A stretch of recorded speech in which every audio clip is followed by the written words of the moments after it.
층간소음 갈등 끝에 흉기난동 사건이 발생했는데 이 출동했던 경찰관들의 대응이 부적절했다 이런 논란이 있었습니다. 자세한 내용 최영일 평론가와 짚어보겠습니다. 어서 오십시오. 안녕하세요. 현장 모습을 먼저 보고 좀 말씀 나누죠. 네.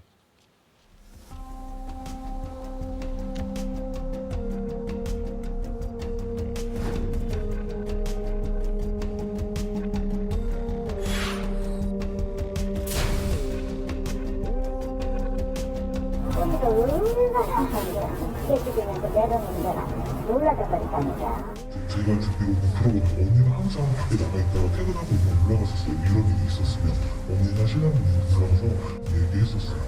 근데 그게 좀 좋았던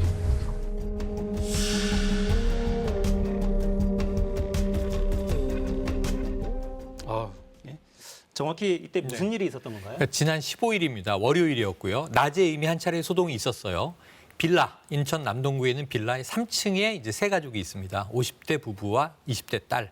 그런데 그 위층에 4층에 새로 이사 온 지 한 3개월 된 남성이 이미 낮에 내려와서 아래층에서 소음 때문에 생활할 수가 없다. 문제제기를 한 거예요. 아래층 소음 때문에 윗집에서 힘들다. 윗집에서 힘들다. 네. 그리고 이제 문제제기를 해서 소동이 있었습니다. 그 경찰이 와서 이 경범죄 처벌법상 불안감 조성 혐의로 이 남성을 출석하도록 통보까지 했어요.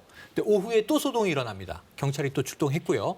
그런데 문제는 이 4층 당신 집에 가 있으시오 하고 분리 조치되어 있는 상황에서 경찰은 이 피해자의 진술을 받고 있었는데 흉기를 들고 내려와서 가족들을 해친 거예요. 끔찍한 일이 벌어졌죠. 네.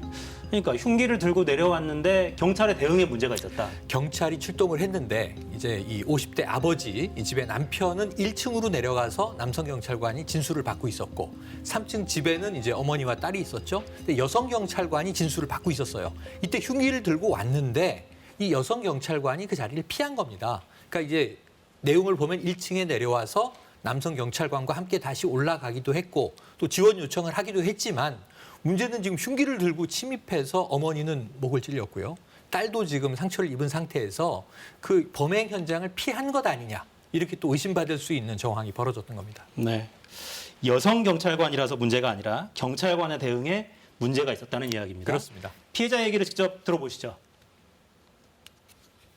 경찰이 보고 빨리 올라가고 그러고 따라 올라들었어요. 그러니까 얘가 저는 손을 붙들고 딸부터 살려야겠다는 생각이 딱 들어가지고 그래서 그냥 대화를 하게 된 거죠. 계속 경찰을 쫙쫙 진짜 내가 했죠. 그냥 뭐 그 시간이 얼마나 길지. 안 했죠. 안 따라오고 다 제 앞에서 움직이지 못하겠고 해놓으니까 그때서 여경찰하고 올라오고. 네, 남성, 여성이 중요한 건 아니라는 건 거듭 좀 말씀드리고요. 맞습니다. 피해자도 제압하는 과정에 다쳤는지 손에 붕대를 감고 있긴 하네요. 네, 그러니까 맞습니다. 그 50대 가장이 직접 일단 가해자를 네네. 제압했다. 그러니까 비명 소리를 듣고 지금 1층에 내려와 있던 그 집의 가장과 이제 경찰관이 올라가게 된 건데, 근데 결국은 이게 문도 또 개폐 문제가 있어서 이 아버지가 먼저 뛰어 올라가서 이 딸에게 흉기를 휘두르는 장면을 보니까 다급한 마음에 직접 이제 뛰어들어서 제압을 한 거죠. 그리고 나서 이제 지원 경찰관까지 와서 체포하게 된 건데 문제는 그러다 보니까 이제 부실 대응 논란이 벌어진 겁니다. 네, 경찰이 공식적으로 사과를 했죠? 네네, 인천청장이 사과를 했습니다. 이게 시민들의 눈높이에 보기에는 부적절한 대응으로 보인 문제들에 대해서 엄중하게 조치하겠다 약속을 했고요. 그다음에 감찰까지 하겠다. 또 피의자에 대한 조사는 당연히 수사대로 이루어지는 것이고 법적 처벌이 내려질 텐데 경찰의 대응에 대해서도 사과도 했고 조치하겠다고 했는데 문제는 이게 낮에 한번 소동이 벌어졌고 불안감 조성이 있었다고 말씀드렸잖아요. 그런데 또 신고가 들어온 거니까 그럼 폭력 사태를 예견했다면 제 생각엔 이렇게 2명의 경찰이 가서 가족을 분리시켜놓고 진술을 듣는 것보다는 한두 명의 지원 요원들이 더 있었으면 어땠을까. 매뉴얼을 이참에 아예 좀 보강할 필요가 있지 않은가 하는 생각도 네. 듭니다. 네, 비슷한 일이 또 있으면 안 되니까요. 그렇습니다. 근데 층간소음이 얼마나 심각했으면 그랬을까 싶기도 하고 네. 그러니까 서로 계속 다툼이 있었다는 거잖아요. 예, 그러니까 말씀하신 대로 이런 일이 또 있으면 안 되는데 또 있을 개연성은 높죠. 왜냐하면 층간소음 때문에 이게 이웃 간에 벌어지는 폭력 사태라든가 심지어 극단적으로는 이제 살인까지도 우발적으로 흉기를 휘둘렀는데 의도했건 안 했건 미필적 고의가 있으면 살인 미수, 살인으로 가는 거고요. 그럼요. 아니어도 이것은 상해로 가는 겁니다. 그런데 이런 일이 과거에도 한 2만 건 내외 연간 벌어지고 있었어요. 그런데 2019년에서 2020년 지난해로 넘어오면서 지난해 4만 건으로 뛰어오릅니다. 폭증합니다. 그 이유는 코로나19로 추정이 되죠. 재택근무 늘었고 집에서의 생활이 늘었기 때문에 층간소음 갈등도 더 늘었으리라 생각되는데 층간소음의 기준은 2016년에 만들어졌어요. 주간, 야간, 직접소음, 간접소음에서 데시벨로 기준은 있는데 문제는 이 분쟁 조정 방법은 법제도적으로 없습니다. 그러니까 이제 권고할 수 있어요. 이 소음을 차단하거나 소음을 중단하도록 권고할 수 있는데 권고는 강제력이 없죠.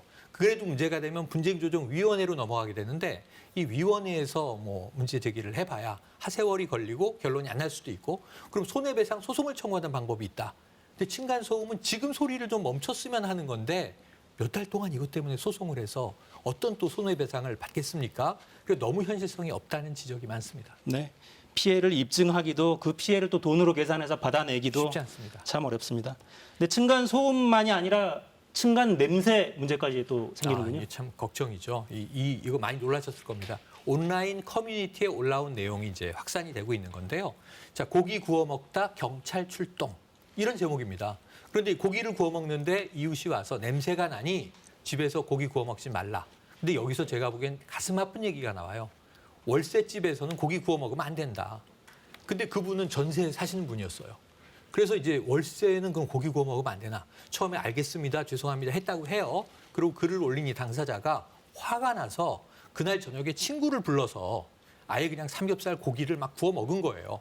그러니까 바로 또 옆집에서 왔다는 거죠. 그래서 월세집에서는 고기를 구워 먹는 게 법적으로 안 된다 이렇게 얘기했다는 거예요. 결국은 경찰에 신고를 했고 이웃 주민이 경찰이 와서야 이게 좀 이제 조정이 됐다고 하는데 이런 법은 없습니다, 사실은. 그런데 문제는 이러한 갈등. 근데 이 온라인 커뮤니티 이 글을 본 다른 분들이 나도 유사한 경험을 당했다. 아파트에서 자 이제 지금 고기 구워 먹으시는 분 안 됩니다 하는 방송이 나오더라. 관리사무소에 방송을 했다고요? 그러면 이런 문제들이 좀 가가호호 있는 것 아닌가? 층간 소음, 층간 냄새도 꽤 또 문제가 되고 있는 거 아닌가 하는 정황으로 감지할 수가 있겠습니다. 그러니까 흔히 왜 베란다에서 담배 피우지 마세요. 네. 화장실에서 담배 피우시면 이웃이 곤란합니다. 이런 경고는 예. 많이 봤는데. 많이 나오고 있고 지금 금연은 이제 뭐 보통 아파트 공동주택 내에서의 금연은 일상화돼 있습니다. 흡연구역으로 나가든가 불편하더라도 이 뭐 흡연하는 분들은 그런 불편을 감수해야 되는 것이죠. 그런데 이 고기 구워 먹는 냄새. 그러면은 고기뿐입니까? 오피스텔 같은 1인 가구들이 많이 들다 보니까 자정쯤에 저는 자려고 하는데 옆집에서 라면 끓이는 냄새가 나요. 그럼 이제 자극이 되겠죠, 당연히. 근데 본인의 이제 결정인데 그거를 어떻게 법적으로 막을 수 있을까? 쉬운 문제는 아닌 것 같습니다. 그러니까요. 코로나 시국에 집에 있는 시간은 길어지고 네. 법적인 구제는 힘들고 네. 경찰 대응도 때로는 믿을 수가 없고 네, 네. 해법은 뭐가 있을까요? 그러니까 저는 과거 방식밖에 생각 안 나는 게 옆집에서 이 기름 냄새가 난다. 전을 굽는구나. 1시간쯤 후에 띵동띵동 하고 전 한 접시가 오죠. 구웠으니까 나눠 먹읍시다.